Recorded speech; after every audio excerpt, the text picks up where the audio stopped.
ഇന്നത്തെ നമ്മുടെ സ്പെഷ്യൽ വിഭവം ഷിമജി കൂണാണ് കേട്ടോ. ഇതൊരു ജപ്പാനീസ് കൂണാണെന്നാണ് ഞാൻ കേട്ടത്. ആദ്യമായിട്ട് വാങ്ങിയതുകൊണ്ട് തന്നെ ഇതിൻ്റെ റെസിപ്പി കാര്യങ്ങളൊക്കെ യൂട്യൂബിൽ കുറേ നോക്കിയിട്ടാണ് കേട്ടോ നമ്മൾ തീരുമാനിച്ചത്. എന്ത് ഭംഗിയല്ലേ കാണാൻ, ഓരോന്നും ഇങ്ങനെ എതിർത്തെടുക്കാനും നല്ല രസമായിരുന്നു കേട്ടോ. ഞാനതിങ്ങനെ എതിർത്തെടുക്കുന്നുണ്ട് കൊതിയായിട്ട് ക്യാമറ നോക്കിക്കൊണ്ടിരുന്ന ആളും അതിട്ടേച്ചവിടെ ഓടി വന്നിരുന്നു കേട്ടോ. നാട്ടിലെ കൂണിന് ഒരു പ്രത്യേക മണമുണ്ട്. ആ മണം കിട്ടുമെന്നറിയാൻ ഞാനിതൊന്ന് മണത്തൊക്കെ നോക്കിയിരുന്നു. പക്ഷെ ഒട്ടും തന്നെ മണമില്ല കേട്ടോ. എനിക്കെന്തോ അത്ര ഇഷ്ടപ്പെട്ടതുമില്ല. ഈ കൂണ് കാണുമ്പോഴെല്ലാം അമ്മാമ്മയുടെ വീടാണ് കൂടുതലും ഓർമ്മ വരിക. കാരണം മഴയാവുമ്പോൾ നിറയെ കൂണ് വിരിയും. അത് പറിക്കാൻ പോകുന്നതും പിന്നെ അതിൻ്റെ മണവും അമ്മ അത് മെഴുക്ക് പുരട്ടി ഉണ്ടാക്കുമ്പോൾ ഉള്ള അതിൻ്റെ ടേസ്റ്റും എല്ലാം ഓർമ്മ വരും. ഞാൻ കൂണ് എതിർത്ത് കൊടുക്കാൻ മാത്രമേ നിന്നുള്ളൂ. ബാക്കി കാര്യമെല്ലാം ചേട്ടനാണ് ചെയ്യുന്നത്. ആൾ ഉള്ളി അരിയുന്ന കാണാൻ എനിക്ക് ഭയങ്കര ഇഷ്ടമാണ് കേട്ടോ. നല്ല രസമാണ്. പെട്ടെന്ന് സ്പീഡിന് ഇങ്ങനെ അരിഞ്ഞു പോകും. ഞാൻ കുറച്ച് പതുക്കെ സ്ലോ ആയിട്ട് അരിയലും പറിക്കലും ഒക്കെ ചെയ്യുന്ന ആളാണ്. പക്ഷെ ചേട്ടനാണെങ്കിൽ പെട്ടെന്ന് കാര്യങ്ങളിങ്ങനെ ചെയ്യും. ഇനി നമുക്ക് കുറച്ച് പുറകിലോട്ട് പോകാം കേട്ടോ. പണ്ട് ഇടിവെട്ടി മഴ പെയ്ത് കഴിഞ്ഞാൽ പിറ്റേന്ന് ഞാൻ വെളുപ്പിനെ എണീക്കും. പറമ്പ് തോറും അമ്മയുടെ കൂടെ പോയിട്ട് കൂൺ വിരിഞ്ഞിട്ടുണ്ടോ എന്ന് നോക്കാൻ വേണ്ടി. ചില ദിവസം അമ്മ വരാറില്ല, എന്നാലും ഞാൻ പോയി നോക്കും.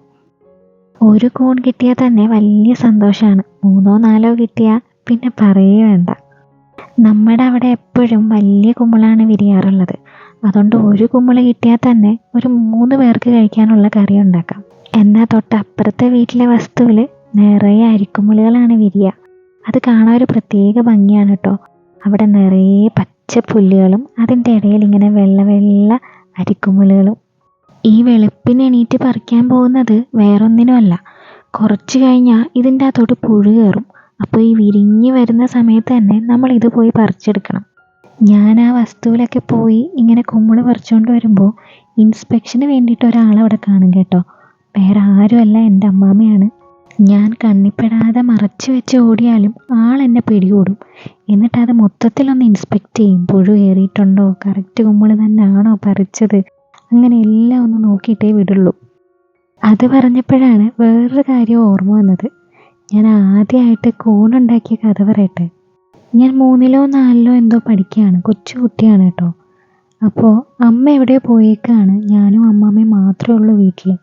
വെക്കേഷൻ സമയം എന്തോ ആണ്. അപ്പം ഞാനിങ്ങനെ നടക്കുന്ന സമയത്ത് എന്തോ ഞാനൊരു കുമ്പിള് കണ്ടു.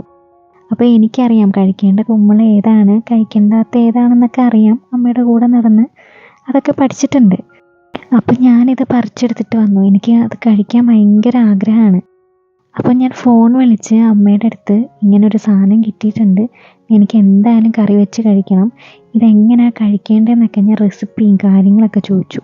എന്നാൽ ഇതേ സമയം എൻ്റെ അമ്മാമ്മ ഇത് കണ്ടിട്ട് ഇത് കഴിക്കാൻ പറ്റില്ല, പുഴുവാണ്, വിഷമാണ് എന്നൊക്കെ പറഞ്ഞ് ബഹളം തുടങ്ങി. എനിക്കാണെങ്കിലോ ഇന്ന് എന്തായാലും ഇത് വെച്ച് കഴിച്ചേ പറ്റുള്ളൂ എന്നുള്ള വാശിയും. എൻ്റെ ഓർമ്മയിൽ അന്ന് ഞാൻ അടുപ്പത്താണ് സാധനം വെച്ചത്. തീ അടിക്കാനൊന്നും അറിഞ്ഞുകൂടാത്തതുകൊണ്ട് തന്നെ ഈ ചൂട്ടും ഓലക്കാലും പേപ്പറും ഒക്കെ വെച്ചാണ് ഞാൻ കത്തിച്ച് തീ അഡ്ജസ്റ്റ് ചെയ്തത്.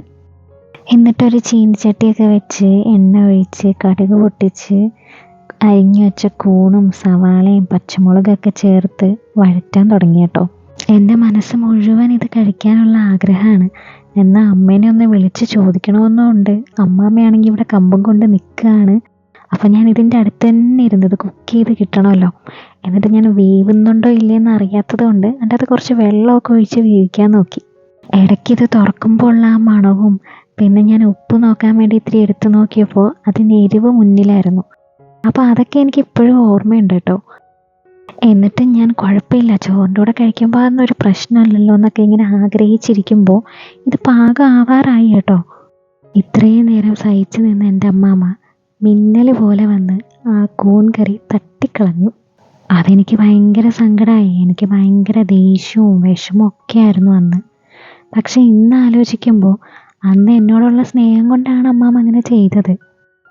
ശരിയല്ലാത്ത കൂണൊക്കെ കഴിച്ച് വയറിന് പ്രശ്നമായിട്ട് വരുന്ന പല പേഷ്യൻസിനെയും കണ്ടപ്പോഴാണ് അമ്മാമ്മയുടെ ഭാഗത്ത് നിന്ന് ചിന്തിക്കുമ്പോൾ അമ്മാമ്മ ചെയ്തത് ശരിയാണ് എന്ന് എനിക്കിപ്പോൾ തോന്നുന്നത്. അന്നത് ദേഷ്യവും വിഷമമൊക്കെ ആയിരുന്നെങ്കിലും ഇന്നത് ഓർക്കുമ്പോൾ എനിക്കൊരു ചിരി മാത്രമാണ് മുഖത്ത് വരുന്നത്.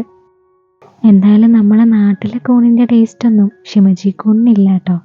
എന്നാലും മോശമാണെന്നല്ല, നല്ല ടേസ്റ്റുള്ള കറി തന്നെയായിരുന്നു. ചേട്ടൻ ചപ്പാത്തിയുടെ കൂടെയാണ് കഴിച്ചത്. ഞാൻ കുറച്ച് മന്തി റൈസ് ഉണ്ടായിരുന്നു, അതിൻ്റെ കൂടെ ആ കറിയും കൂട്ടി കഴിച്ചു. ചപ്പാത്തിയേക്കാളും നമുക്ക് 2 പേർക്കും ഇഷ്ടപ്പെട്ടത് ചോറിൻ്റെ കൂടെ ആ കൂണ് കൂട്ടി കഴിച്ചപ്പോഴാണ്. ഇനി നമ്മുടെ ഷിമജിയുടെ ഒരു ബ്രൗൺ കളർ കൂണും കൂടിയുണ്ട്. അതും മേടിച്ചൊന്ന് കറി വെച്ച് നോക്കണം. അപ്പം ശരി, കാണാം.